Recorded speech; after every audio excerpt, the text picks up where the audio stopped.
On this episode of JB Outdoors, we're talking meat mixers, so stick around.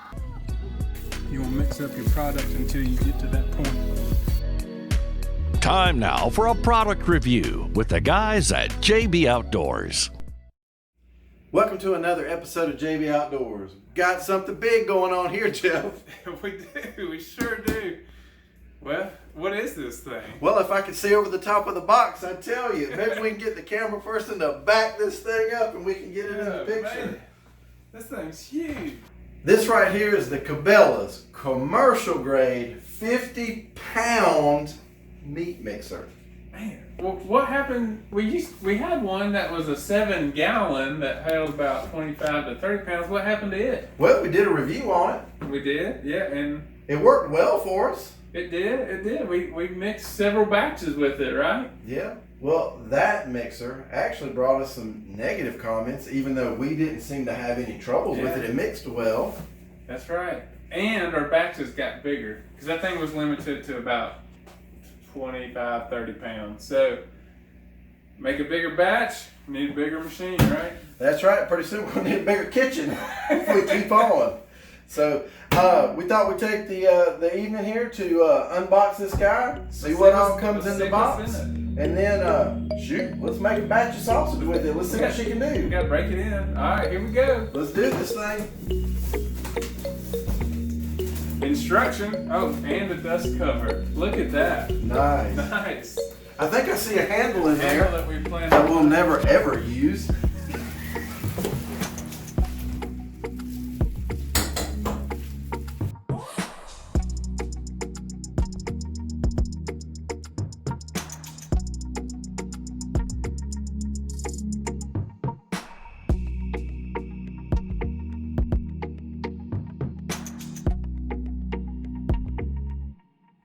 All right, well, it's out of the box and taking up a lot less room now.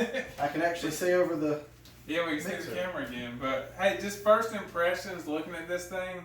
Wow, it looks like a beast. Yeah, it's heavy duty Solid, for sure. sturdy. I mean, you can see all the welds in there. It looks good. It's got these bars on the side, I think, just to reinforce it. And it does have all these different turning positions. It locks into place. And you can turn it like that. Help get your meat out, or there's even one more that'll put it down at an angle to help all that meat fall out, let gravity work for you.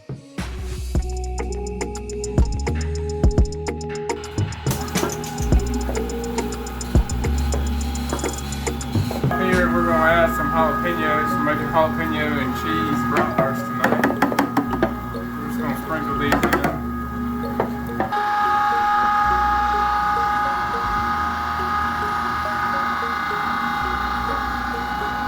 See that meat starting to get a little bit tacky. That's called protein extraction. That's something you look for when you make sausage, because that's what kind of helps hold it together inside that casing. We do have the lid off just so you can see it better.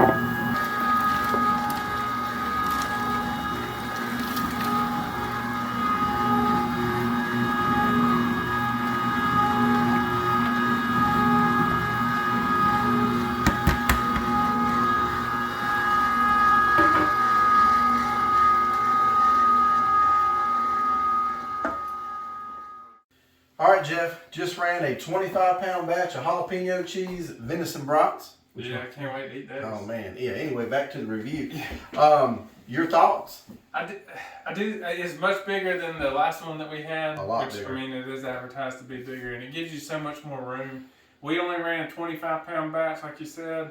I think it did an excellent job. You know, it can go forwards and reverse. Felt like there was plenty of room in the hopper there. I mean, the meat was continuously getting mixed up. It wasn't anything like where it just mixes underneath and the top sits still. It was all mixing up. So, What do you think? I mean, you saw it. Well, on setup, I'm gonna be honest. Here, if you take a look, we had a little trouble getting the feet leveled up, and I think we've heard some comments that the gearbox has some problems. We did not run into that, and we were paying close attention. The gearbox never got hot, but Jeff, I'm wondering if some people struggle with is that they don't take time to get the bend level with the motor. Yeah. And that could be a problem if there's a bind in there. Maybe that could be a cause of some gear problems. It was a little bit difficult using this little wrench to get those feet adjusted just right, but we did bust out the level to make sure it was all lined up. So, you know, you got to spend the extra time, and hopefully, you know, we can get a lot of use out of this. That's right. I do like we had extra room in there for mixing up with the cheese and jalapenos in the mix. We did not add liquid to this batch, but when we do, I don't feel like that would ever spill out of here. I really like it. I think it's a good addition to the kitchen, and glad to see it's already got a logo on it. Another feature that we really liked on this thing was when you can pull that knob out right there, take the logo off for a second, you can tilt it. It's got 2 positions, and all that meat's going to come out when you turn it on. It was so easy when we turned the motor on, and the meat just popped right out into the lug. That saved a lot of time. Yeah, it was real nice. Real nice. Nice feature there. So far, first impressions, I'd recommend buying it. I sure would. I know it's expensive, but all of these type tools are expensive. Yeah. So I think you just got to dive in and go for it. But my fingers aren't numb from mixing by hand in the cold. And I don't have carpal tunnel, so that was a plus too. That's right. Hey, thanks for watching this episode as we review the Cabela's commercial grade 50-pound meat mixer. Man, that's a lot. That's right. Well, anyway, we got a lot of packaging to do. We hope to see you on the next episode of JB Outdoors.